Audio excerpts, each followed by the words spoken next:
시사 맛집 이슈 삼합 시간입니다. 김필성 변호사, 신유진 변호사와 함께하겠습니다. 안녕하십니까? 안녕하세요. 네. 명절 잘 보내셨습니까? 뭐 잘 쉬었습니다. 잘 보내셨어요? 네, 잘 보냈습니다. 예, 네. 예. 자, 많은 분들이 명절을 또 우리 뉴스토마토를 기다렸던 것 같아요. 명절 보내면서도 저도 많은 얘기를 많이 들었고. 그렇죠. 19일. 예, 오늘, 19일. 오늘만을 기다렸습니다. 오늘 뭐 아침만을. 사실은 또 그런 것도 있어요. 또 어떤 정치 평론가들이 말씀을 좀 많이 하셔가지고 맞아요. 19일 몇 시에 뭐가 터진다. 네. 막 그래서 더 기다렸던 분도 있는 것 같은데 또 그러다 보니까 생각한 것보다 약한 거 아니냐. 근데 제가 봤을 때 약한 게 아닌데 또 그런 그렇죠. 얘기도 있는 것 같아요. 네. 자, 기사 어떻게 보셨습니까? 어. 신 변호사님? 저는 이게 공천 개입이 네. 과연 22대 국회의원 총선에서만이 아니라 네. 전에 예. 재보궐선거에서 그렇죠. 자리를 먼저 주었기 때문에 다시 여기를 이동시킬 수 있었던 게 아닌가. 그 부분에 의심이 있었는데 그렇죠. 그게 굉장히 명확해졌다. 지금 그게 더 중요한 네, 네, 네. 포인트 같아요. 그래서 네. 그 대통령 취임 전날 5월 9일 2022년 5월 9일에 먼저 명태균 씨가 뭐 선거 사무실을 꾸려라라고 하면서 그 확신이 없으면 인테리어 막 시킬 수가 없어요. 사실은. 그렇죠. 네. 그렇게 명확하게 알고 있었고 그렇게 자리를 갑자기 뜬금없이 경기도 고양시에 있던 국회의원 그리고 심지어 좀 쉬고 있던 네. 국회의원을 갑자기 창원 의창에 네. 재보궐 자리를 줬기 때문에 네. 다음에는 여기는 좀 약속하기 어렵다라고 할 수 있었던 아. 그런 그 지점의 의문이 좀 풀렸다. 그게 풀렸죠. 네네네. 그러니까. 너 들어올 때도 이렇게 돌았으니까 네. 딴 데 가라고 할 그렇죠. 수 있는 거다. 네. 이런 어떤 내용이 또 된다고 해석이 좀 될 것 같긴 해요. 좀- 어떻게 보셨습니까? 좀 이제 소송 뭐나 법 네. 이런 문제로 좀 보면요. 예, 법적인 문제. 예, 결국은 이제 뭐 예를 들어 뭐 김건희 여사나 아니면 대통령이 직접 육성에 나오면 가장 확실하겠지만 네. 이제 그런 것들은 사실 확보하는 게 거의 불가능할 거고요. 결국 이런 경우에는 뭘 보냐면 전반적인 이제 뭐 저 주변 상황이나 그렇죠. 간접적 사실들이 얼마나 일치하는지 주변 인물들이 얼마나 일치 이런 것들을 기준으로 보거든요. 법에서도. 근데 이제 지난번에 이제 터졌던 말씀하셨던 그 창원 쪽으로 이제 옮기는 것에 대해서 이제 그거 하나 터졌을 때는 이게 맞냐 아니냐 예. 여기에 대한 논란이 있을 수 있는데 예. 이제 거기에 대한 컨텍스트가 밝혀진 거잖아요. 그렇죠. 예. 그래서 이게 이런 스토리로 된 것이고 거기에 관련된 증거들이 더 확보가 된 상태라는 거예요. 그러니까 이런 것들이 이제 저 축적이 되고 쌓이고 하면은 결국 지금 의혹이 제기됐던 것들에 대한 신빙성이 법정에서 올라가는 거죠. 그렇죠. 그러니까 그런 측면에서 지금 이게 이제 요것만 따로 볼 게 아니라 그 전에 밝혀졌던 그런 의혹들 그리고 앞으로도 또 의혹이 밝혀질 수도 있는데 네. 그런 것들이 어떻게 맞아 들어가는지가 사실은 이런 의혹들의 신빙성을 판단하는 중요한 기준이 될 것 같아요. 그러니까 결국 지금 공천 개입은 이번 총선도 이제 문제가 되지만 더 거슬러 보면 2022년도에 재보궐선거 때 또 중간에 지방선거도 있었으니까요. 네. 요것도 지금 문제고 우리가 오늘 보도한 내용 중에 가장 핵심은 2022년도 재보궐선거 이때 그 개입된 부분이거든요. 네. 김정선 전 의원이 이제 공천이 됐던 건데 일단 지금은 의혹이긴 한데 뭐 녹취상으로 봤을 때는 대통령 부부로 나오니까 김건희 여사도 여사지만 대통령이 공천 개입했을 이러면 어떻게 봐야 됩니까? 더 문제 아닌가요, 이게? 대통령한테도 직접 통화했다라는 네. 어떤 녹취가 나왔잖아요. 네. 그런데 또 여기에서의 또 키는 저는 또 한 명의 인물 이준석 의원이라고 보여지는데요. 이준석 대표, 당시 대표. 예. 당시 대표가 이준석 의원이 사실 이 뉴스토마토 단독 기사가 처음 나왔을 때도 이상한 스탠스를 취한다. 네. 왜지? 왜 김건희 여사의 선의의 조언이라고 김건희 여사를 두둔하는 어떤 그런 발언을 하면서 이상한 자세를 취할까?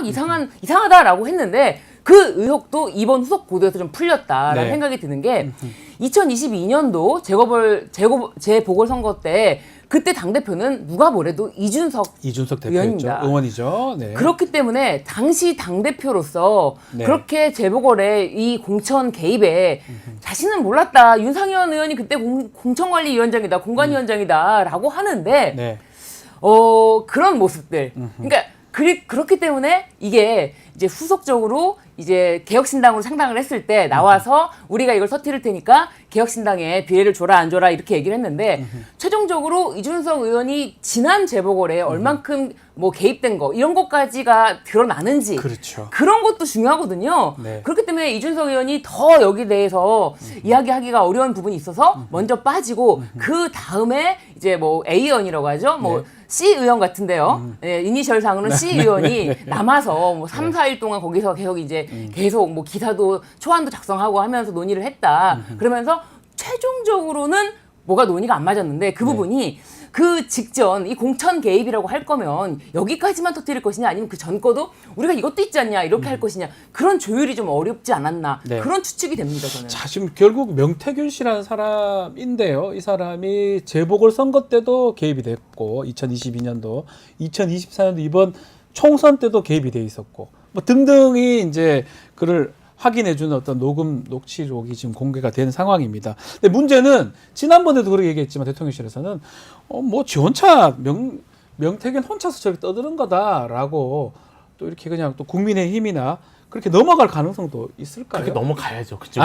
이거를 인정하고 들면 이제 이 문제가 복잡해지니까 네. 그렇게 넘어갈 거고요. 예. 지금 말씀드렸던 것처럼 뭐 대통령실에는 대통령 목소리가 녹음된 게 아니지 않냐, 명태균 혼자서 그러고 다닌 게 아니지 네. 않냐 이렇게 얘기를 할 거예요. 근데 제가 좀 전에 말씀드렸던 것처럼 결국은 이런 것들이 뭐 나중에 모르겠습니다. 어떻게 법정으로 가게 될지는 모르겠지만 이런 간접 사실들이 사실은 악의가 맞아가면서 결국은 그러면 전반적인 정황이나 아니면 이런 다른 사람들이 진술 이런 걸 맞춰볼 때 이게 진실이다 이렇게 판단하게 그렇죠. 되거든요. 그렇게 하는 그래서 거죠, 원래. 이게 이렇게 가기 때문에 지금 그렇게 판단하기 위한 중요한 실마리 중에 하나가 밝혀진 거예요. 그러니까 대통령실의 그런 주장은 설득력이 사실 좀 떨어진다고 볼 수가 있고요. 네. 다음에 여기서 이제 바라보기 위해서 법적인 설명을 조금 하면 예, 법적인 거. 예.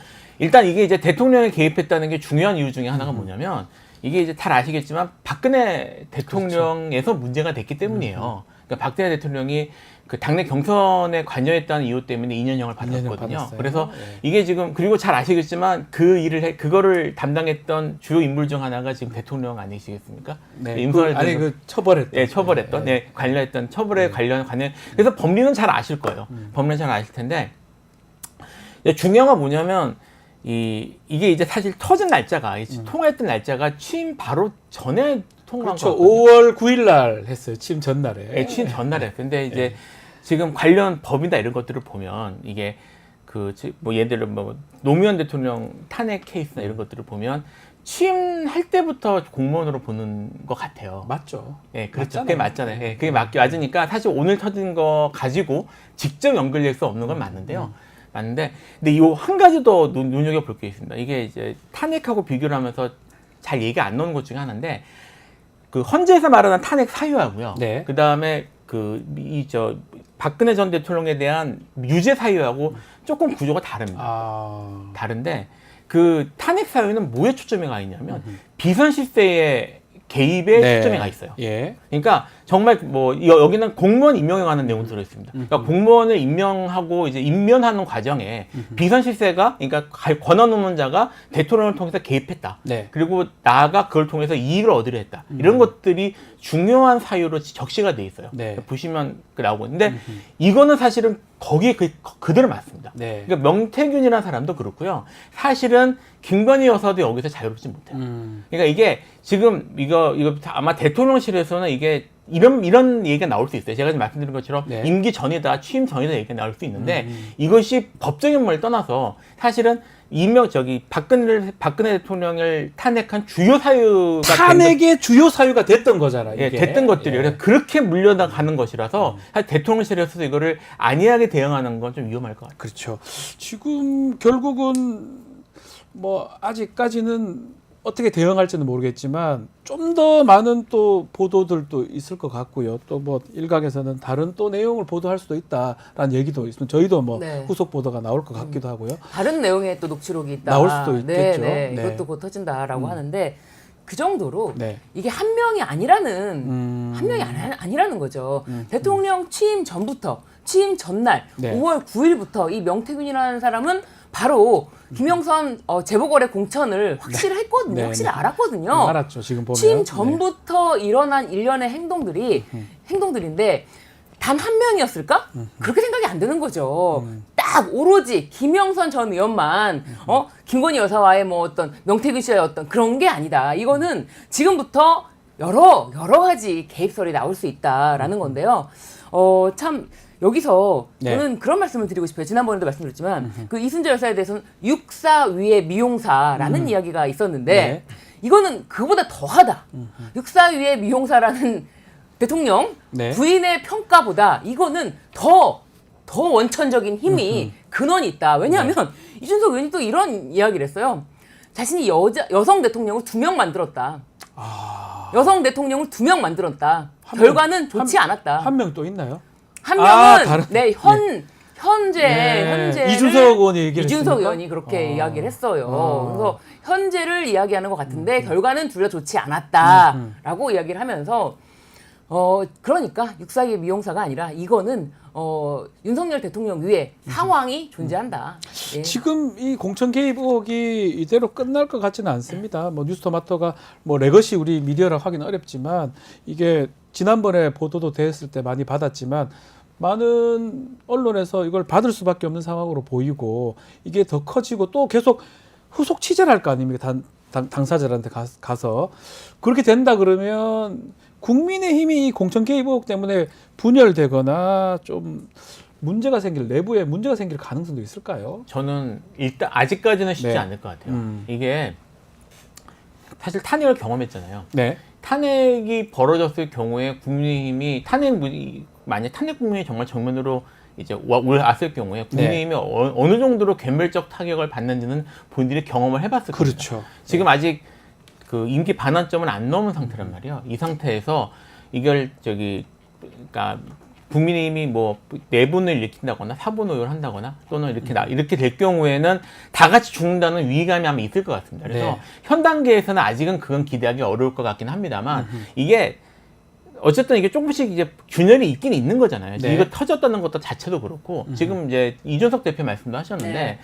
이준석 대표가 사실은 여기에 깊숙이 관여가 된 것 같고요. 그거 지금 핵심은 이준석 대표예요. 네. 같아요. 예. 제가 이준석 의원 같아요. 예, 오늘 그리고 보도의 그리고 핵심은. 경우에 따라서 네. 이준석 대표도 사실 피고인으로 들어갈 수 있는 지금 상황상 상황이어서 네. 이준석 대표가 지금 열심히 이제 생각을 할 것 같아요. 내가 어떻게 하면 살아남을까. 근데 이제 이준석 대표 스타일이 조용히 입 다물고 가는 스타일은 아니거든요. 그렇죠. 굳이 또 이렇게 아까 말씀하신 것처럼 여성 대통령 둘을 만들었다는 말을 또 해서 또 신비를 건드리시고 뭐 이런 걸 하고 사실 그런 쪽에서 먼저 균열이 벌어질 가능성은 있을 것 같은데 아직은 지켜봐야 될 것 같습니다.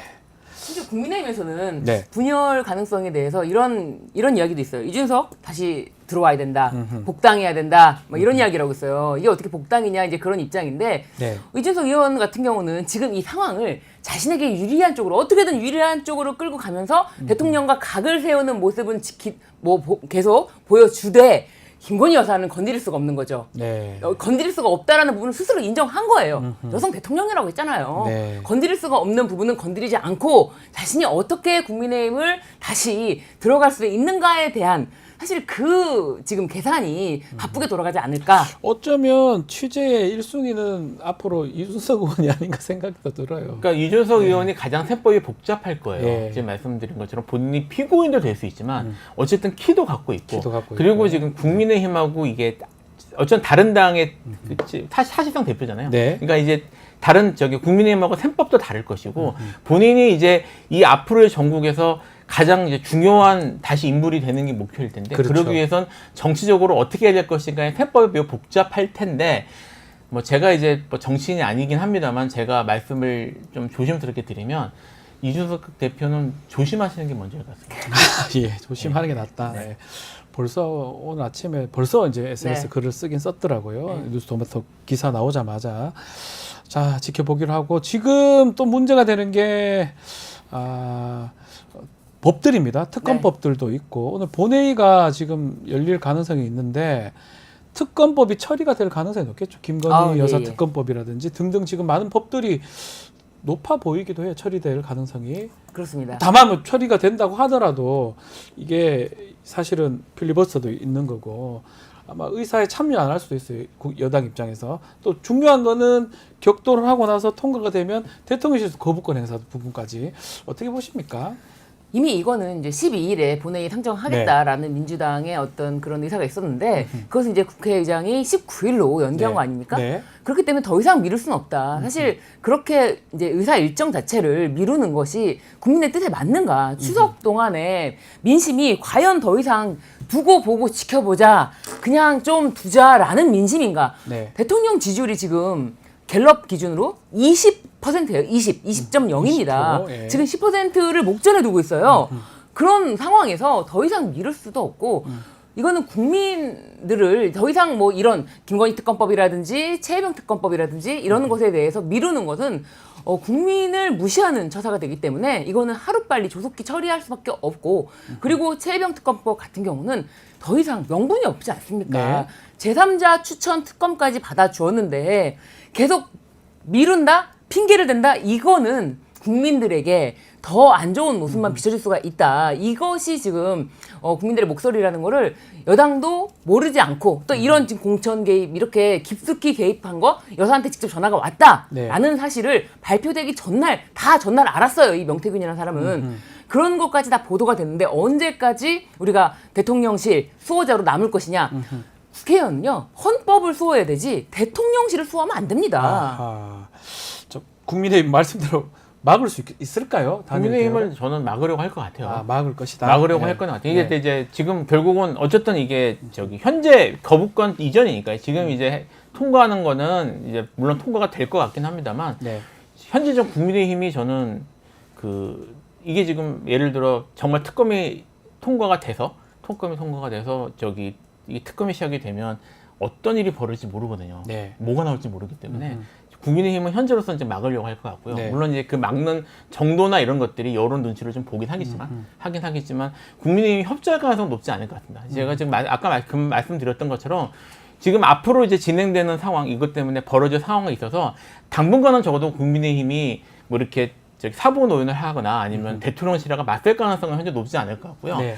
하나 더 말씀을 드리면 이제 지금 전국을 분석하는데 중요한 이제 데이터로 사용되는 것들이 지지율이잖아요. 네. 지지율이 사실은 일반적인 상식적으로 민주주의 시스템에서 국민의 지지율이나 이런 것들이 매우 중요하죠. 중요하죠. 중요한데 예. 저는 이 정권은 사실 지지율에 이렇게 연연하지 않는 것 같아요. 아. 그러니까 지금 하는 걸 보면 지지율이 네. 연연하지 않는 거고 지금 오히려 이제 제 개인적인 생각이라든가 전제와 말씀을 네. 드리면 윤석열 대통령이 더 중요하게 보는 건 사실 최근에 이제 연휴 전입니다만 헌법재판관 청문회 때 네.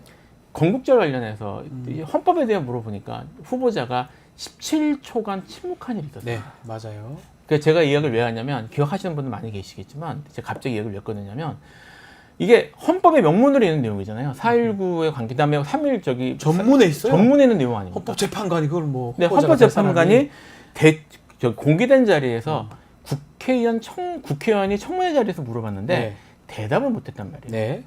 이분이 이런 헌법재판관이 돼서 네. 이제 예를 들어 탄핵이 됐던 뭐가 됐던 헌법적 사안에 대해서 이분이 판단을 한다. 어떻게 판단할까요? 네.